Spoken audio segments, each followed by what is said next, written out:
6.5 volumes by cylindrical shells. The shell method is another method to find the volume of a region that's being rotated about an axis. So we've already talked about the disk method and the washer method.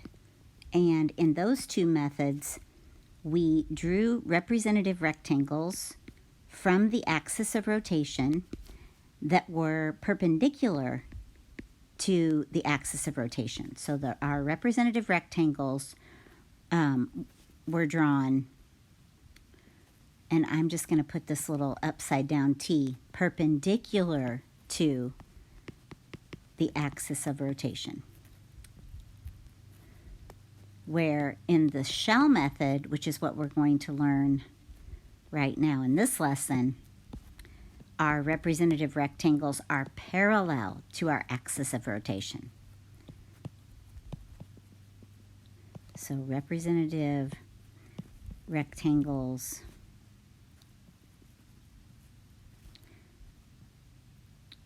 are drawn parallel, and those lines mean parallel, to the axis of rotation. Okay, so now let's start looking at our notes. Consider the region bounded by the functions y equals 4x minus x squared and y equals x. We can use the washer method to find the region revolved around this should be y-axis. You can revolve it around the x-axis with no problem at all using the washer method. But when you try to revolve it around the y-axis, there is a problem, because look, if I was using the washer method, that would be my little r, this would be my big R, no problem at all, until we get up here, little r. Look at our big R. Our big R goes from one function to itself. So when we try to do right minus left, we're going to get 0. Okay, so there is a problem with the washer method if we're revolving it around the y-axis. So with the shell method, if we say, oh, well, we still want to revolve it around the y-axis, but let's try the shell method. With the shell method, we're going to draw our representative rectangle parallel to our axis of rotation. Now, we want our representative rectangle to go from our top function to our bottom function, or we want it to go to from the top of the region that we're rotating to the bottom of the region that we're rotating.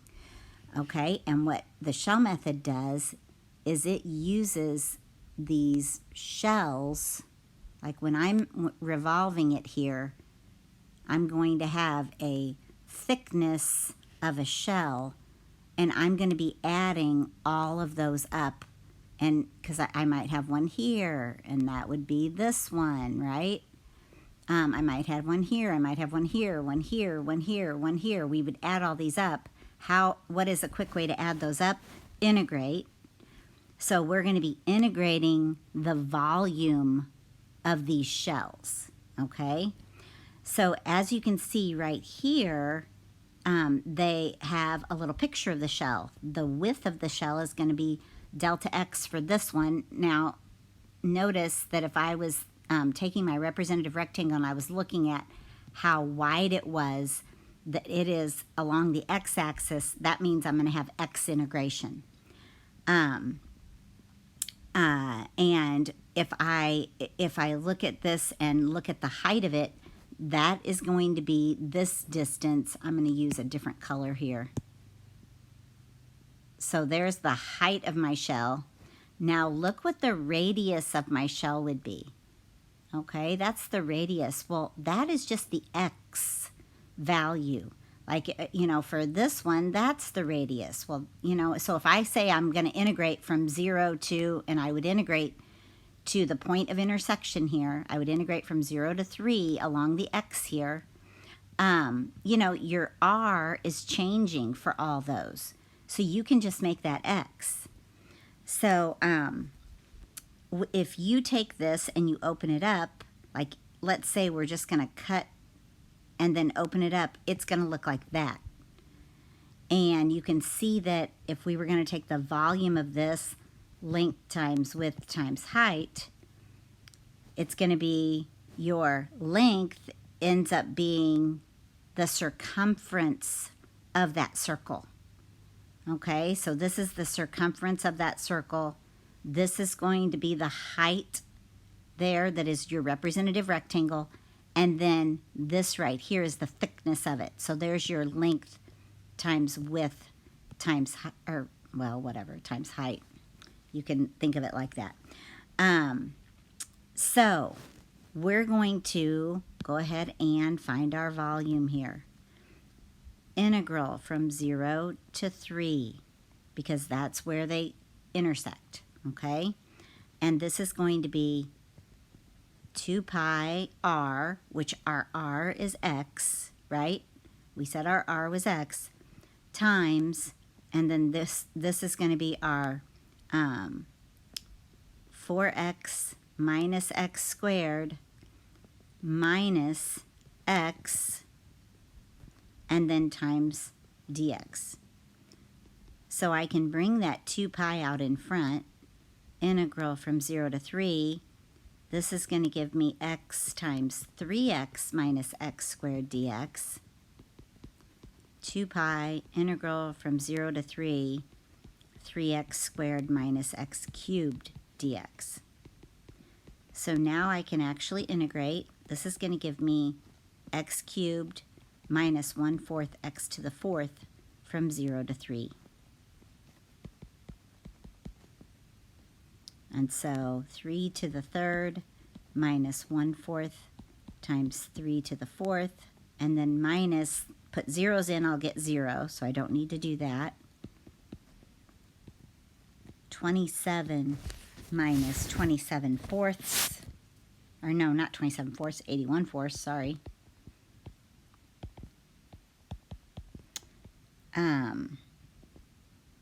And then if I add those together, I actually get 27/4. And then divide by 2, 27 pi over 2 units cubed. Okay. So that is your shell method. And again, you're just, taking the shells. We're going to have to do some more examples because I know I made it look easy, but sometimes it's not as easy as I just made it look. And they have taken it and vertical axis of revolution, then it's with respect to x. Horizontal axis of revolution is with respect to y. Now remember, this is the opposite of if you're using disc or washer. So what I'm saying there is that if I had a shell method that was x integration, like here, that's going to be y integration for disc or washer. If I have a shell method that's y integration, it's going to be x integration for disc or washer. So they will be the opposite. So if you can't do it one way, you should be able to do it the other way. If you can't use disc or washer because you can't solve for that variable, you should be able to use shell, or vice versa. So let's look at example number 2. Find the volume of the solid of revolution obtained by rotating the region bounded by the curve y equals x squared and the lines x equals 1, x equals 2, and y equals 0 about the y-axis. So let's go ahead and sketch our function. And we've got x equals 1. We've got x equals 2. And we have y equals 0. So we're actually talking about this region right here because, that's the one that has all of those functions that it contains. That's the region that's contained by those. And we're spinning it about the y-axis. So we know that our representative rectangle needs to be parallel to that axis of rotation. So there's my little representative rectangle for that region. And again, you're imagining that, we're just going to add up these shells. And we can see that the thickness is along the x-axis, so this is going to be x integration. And we are going to be going from 1 to 2 because those are your regions, right? So you're going to have your volume integral from 1 to 2 pi x, and then times, now how would I get that, the from here to here, that region, the length of your representative rectangle? Well, if this was a point on the function y equals x squared, that would be the y value of that point. So that's going to be x squared because it's just the y value of that point. And then, of course, times dx. Okay, that's the thickness of our little shell. So now bring that 2 pi out in front. Integral from 1 to 2, x cubed dx. Integrate 1/4 x to the 4th from 1 to 2.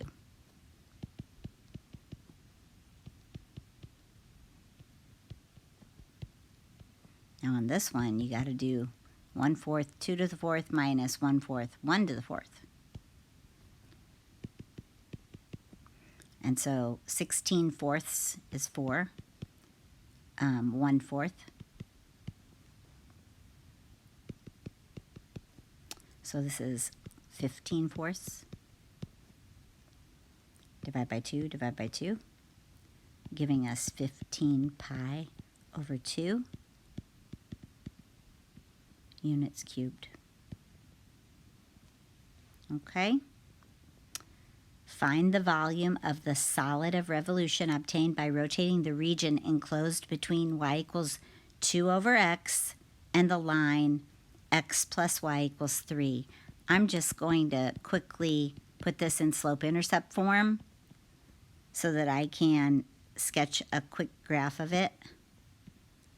So it crosses the y-axis at +3, and I go down 1 over 1, down 1 over 1, down 1 over 1.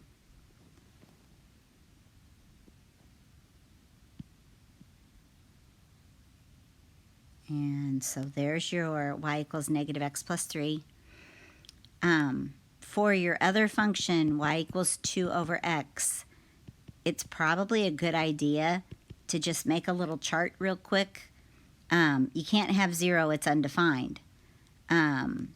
If you had 1, this would be 2. If you had 2, this would be 1. So, you've got the point 2, 1 here. And you've got the point 1, 2 here. So they share those 2 points. And so what you have to think about is that this is going to be coming down. And I might have exaggerated it a little bit, but I kind of wanted to so that I could make sure you saw the region that they're talking about. Okay, they're talking about that region right there, and they intersect at 1 and 2. So, if you wanted to, over to the side, make sure you could set this equal to that, I guess I would multiply by x.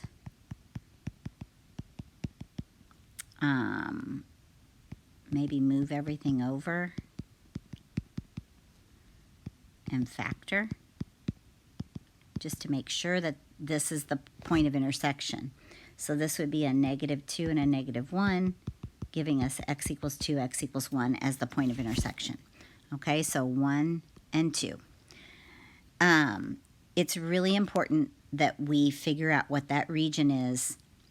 We're spinning it about the y-axis, and so we want our representative rectangle parallel to that y-axis. And we can see that the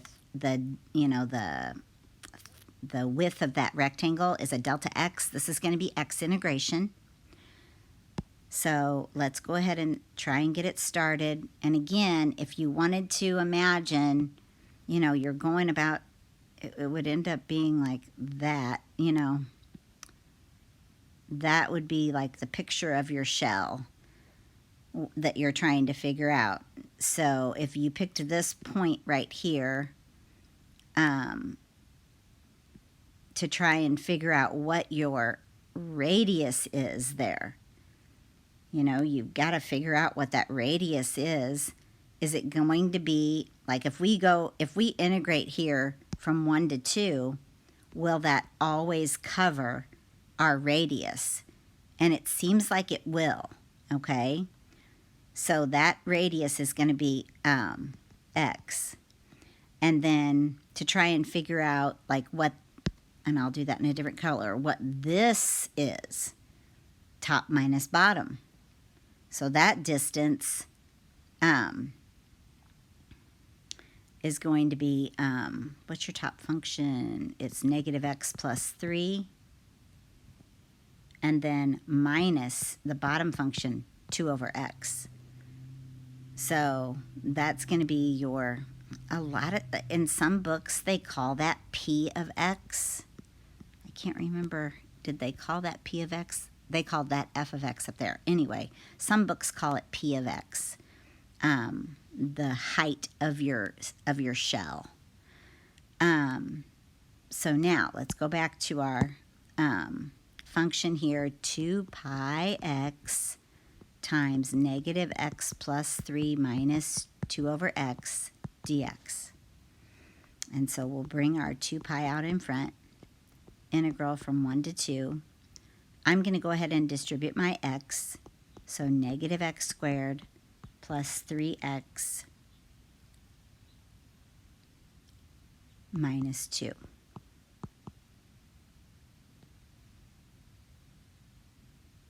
And then integrate. So negative 1/3 x cubed plus 3/2 x squared minus 2x from 1 to 2.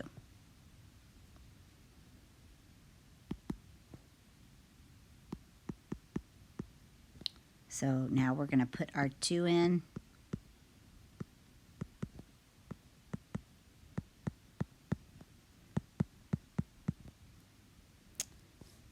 We'll just put a big parenthesis there. Minus, put a 1 in.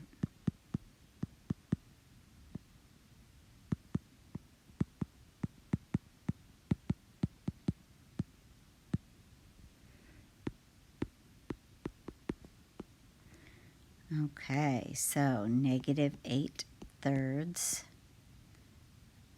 plus 6 minus 4. And then I'm going to do minus a minus, which is a positive 1/3. We have a negative 3/2. We have a positive 2.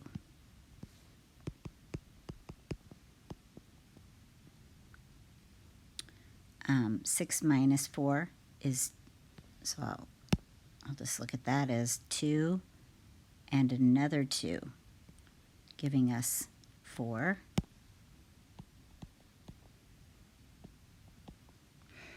And then we've got negative 8/3 and positive 1/3. That's going to be negative 7/3 minus 3/2. And then I just put this all into 6 now. And so times 6 was 24, times 2, 14, times 3, 9. 24 minus 23 is 1. Divide by 2, pi over 3 units cubed. Okay? And that's all the examples that you get, guys. Please email me if you feel like you need me to do a few more. I can do some homework problems from the book. It doesn't seem like we did any that were y integration.